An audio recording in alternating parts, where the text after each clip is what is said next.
తెలంగాణ ప్రభుత్వం ప్రతిష్టాత్మకంగా చేపట్టిన సాగునీటి ప్రాజెక్టులకు సుప్రీంకోర్టులో కీలక ఊరట లభించింది.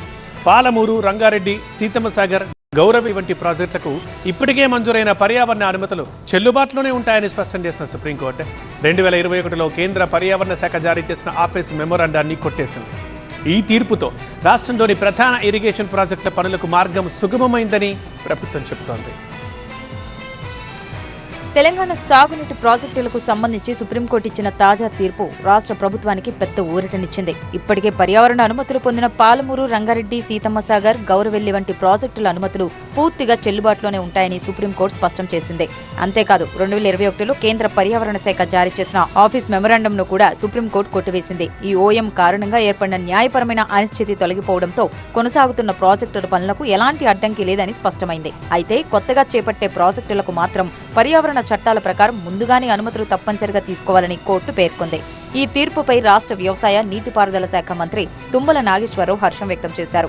సుప్రీంకోర్టు నిర్ణయంతో ఖమ్మం జిల్లాలోని ప్రతిష్టాత్మక సీతమ్మ సాగర్ ప్రాజెక్టుకు లైన్ క్లియర్ అయిందని మంత్రి తెలిపారు.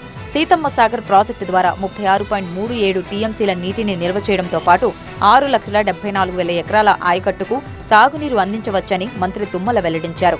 అంతేకాదు ఈ ప్రాజెక్టు ద్వారా 282.80 మెగావాట్ల విద్యుత్ ఉత్పత్తి కూడా సాధ్యమవుతుందని చెప్పారు.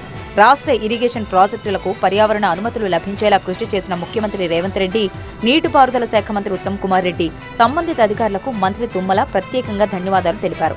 మొత్తంగా సుప్రీంకోర్టు తీర్పుతో తెలంగాణలో ఇప్పటికే అనుమతులు పొందిన ప్రధాన సాగునీటి ప్రాజెక్టులపై ఉన్న న్యాయపరమైన అనిశ్చితి తొలగింది. ముఖ్యంగా సీతమ్మ సాగర్ ప్రాజెక్టు అమలుకు కీలక అడ్డంకి తొలగడంతో ప్రాజెక్టు పనులు మరింత వేగం పుంజుకునే అవకాశాలు కనిపిస్తున్నాయి. ఇదిలా ఉంటే తెలంగాణ సాగునీటి ప్రాజెక్టులకు సంబంధించిన మరో కీలక పరిణామం కూడా చోటు చేసుకుంది. ఢిల్లీలో కర్ణాటక ముఖ్యమంత్రి డీకే శివకుమార్తో తెలంగాణ నీటిపారుదల శాఖ మంత్రి ఉత్తమ్ కుమార్ రెడ్డి సమావేశమయ్యారు.